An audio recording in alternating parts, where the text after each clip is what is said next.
Hi everyone, welcome back to the channel. This is Watch Eric. My name is Simone. I am a 22-year-old Italian broke watch enthusiast, and I know I have been absent from this YouTube channel for almost a month. Sorry to everybody, but life happened. I'm not going to get into specifics, but I got a certain illness that you might have heard of about in the news in the last couple of years.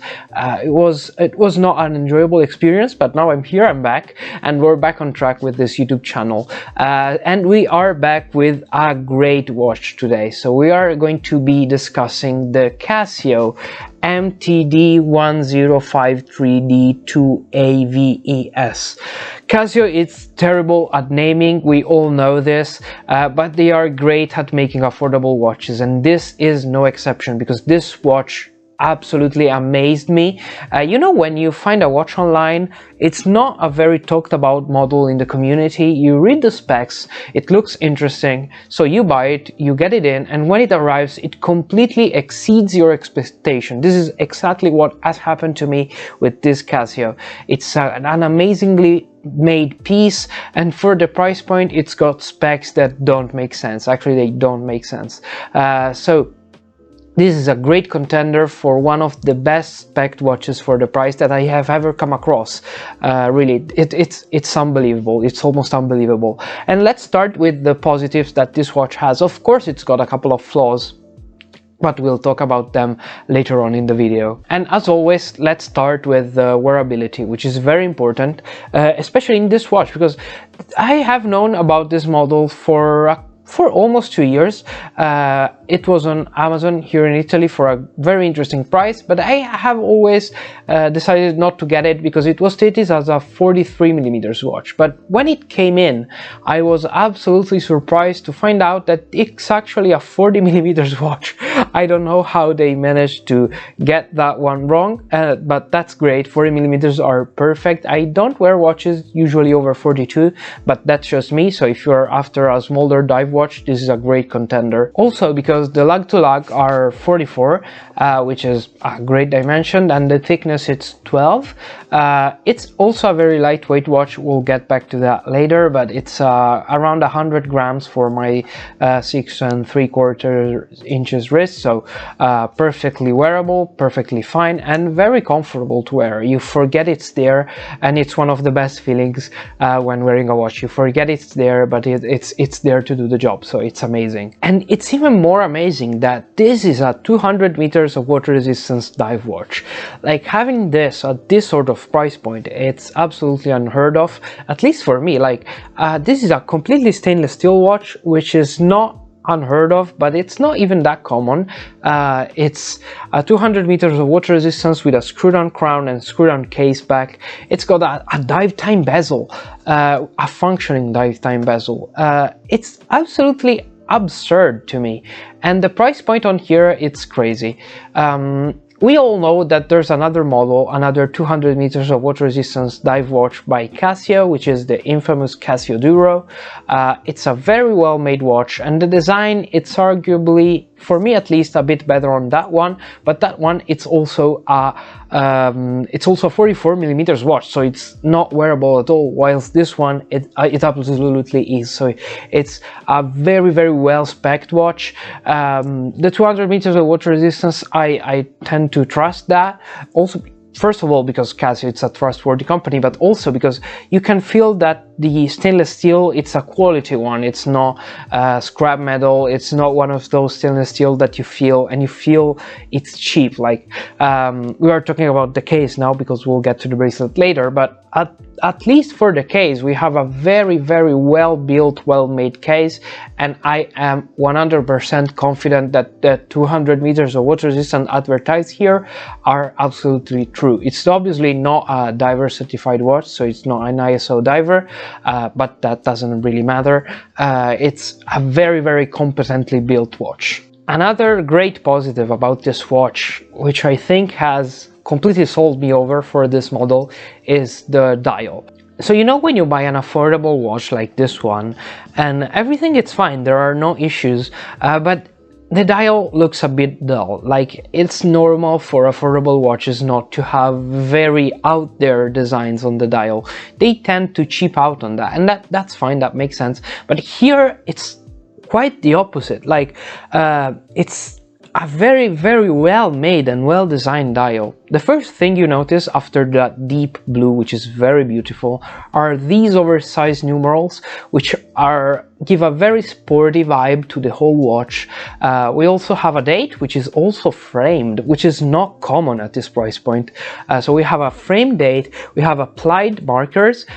These sort of trapezoidal markers are an acquired taste, admittedly. They're not to everyone's taste, but I enjoy them. We also have lume on the numerals that are fully lumed, which is very good, and we also have small dots of lume on all the others. That's fine. And what I think it's an indication of the thought process behind this watch is that the dial, it's not flat. We have like a little step in the center where all the writing is. There are not too many words on the dial, which I know upsets a lot of people, myself included. We just have Casio, Quartz, water resistance, and 200 meters. So that's absolutely fine. And all the writing is encompassed in this little round thing at the center of the dial. It's not that common to see this much attention to detail in this sort of price point for watches. It's absolutely a great dial, very legible, very, very beautiful. The hands are this sort of sword hands for the minute and the hour. They are lumed as well, so that's fine. And we also have red colored second hand, lumed as well. Very, very interesting, this little pop of color. I like it a lot. So on one hand we have the positives, on the other we have the negatives, and in the middle we have things that I don't particularly enjoy myself, but I don't think they can be classified as something objectively bad. And in this case, it's the case design. Maybe for a cost-cutting measure that I can totally understand, there are not a lot of smooth transition on this particular case. Like, the lugs really intersect the case and that's it. There's not a smooth transition between the case and the lug. That's fine. The polishing is not very well made. Obviously it's a very cheap watch, but I would have still loved to see a better made polishing. Also, there are these striping when the case meets the bracelet on the lugs that I don't enjoy. Like, it matches the bracelet fine, but first of all, if you want to change the bracelet, it's not going to work. And second of all, even as it is, it's the only thing on this watch that gives you the impression of a cheap watch. Like, more expensive watches tend to have more homogeneous design.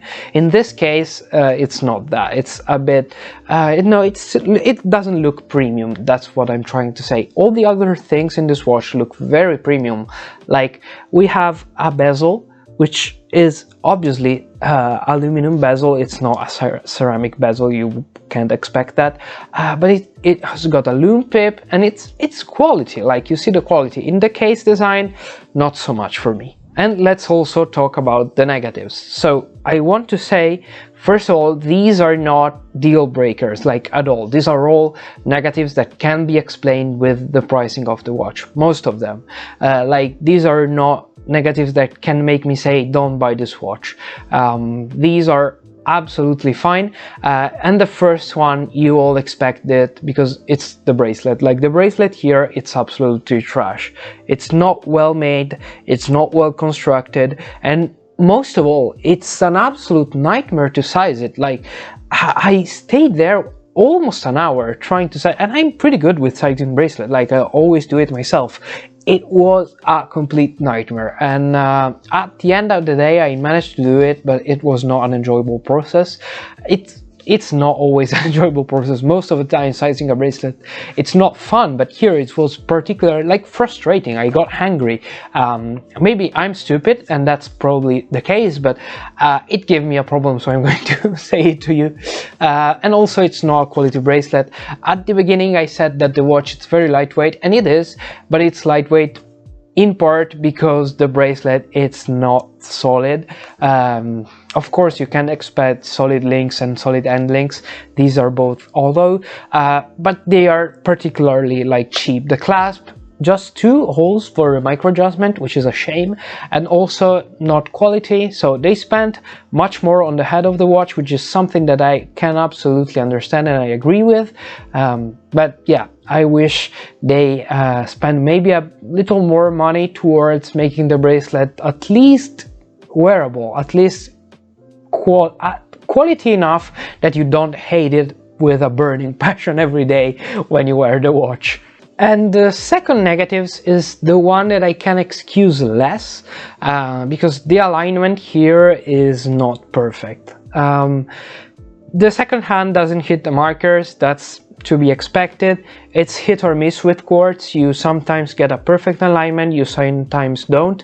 And the pricing of the watch, it's not something that guarantees you to have an aligned second hand. So that's fine, really. You can't expect all the time to have a perfectly aligned watch. I've had watches more expensive than this one have the same issue. I've had watches less expensive than this one don't have the issue. So it's hit or miss. This one, it's a miss.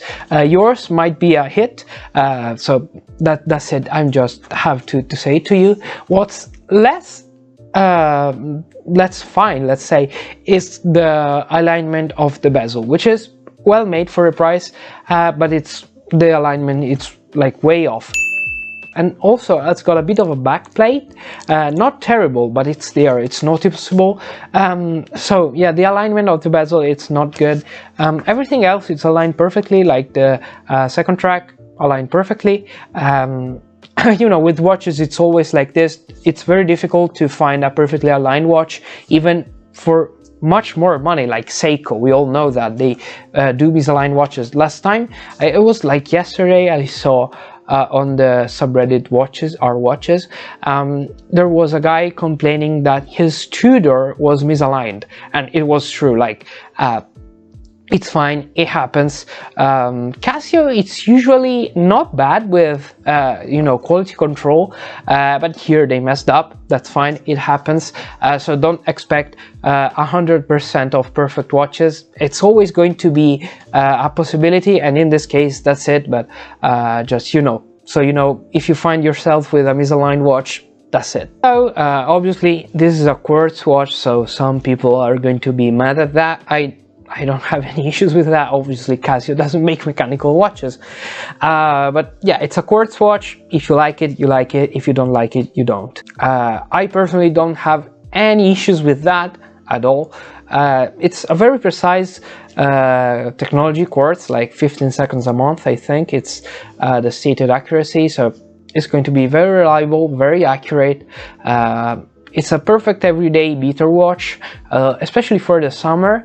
And so let's get into the conclusions, right? Because here we have a $40 watch. Like, imagine what you can get for $40. You can go, I don't know, to lunch, or you can get a watch. A perfectly fine watch, a perfectly functioning diver watch with history, because it's Casio, with a beautifully designed dial, with a solid case, with a functioning dive time bezel, with a loom pip for $40. Like, this is all I have to say. It's got its flaws, it's misaligned, the bracelet is completely trash, but it's $40, guys. Like, this is absolutely crazy. I can't wrap my head around how they are able to pull these sort of watches off. It's absolutely crazy. Casio has got a sweet spot for me. Like, I don't love their design often. This is why I prefer Timex, because the specs of Timex are worse than Casio. Like, generally with a Casio watch you have better specs than with Timex, but I prefer Timex designs. That's just me. But Casio, really, when they manage to pull these sort of watches off, like, they completely blow my mind. And this is a very, very well built watch. I can't recommend it enough. So if you're after a summer beater, everyday style watch, 200-meter water distance, so you can beat it around, this is a perfectly good option, so I encourage you to consider it. So if you're still here, thank you for sticking till the end of this video. If you are not subscribed yet, please do that so you will not miss any other new releases that will come more often, I swear. Thank you for sticking till the end. As I said, like the video, follow me on Instagram if you want at WatchArc. So this is all for me today. This has been WatchArc. My name is Simone. I am a 22-year-old Italian broke watch enthusiast.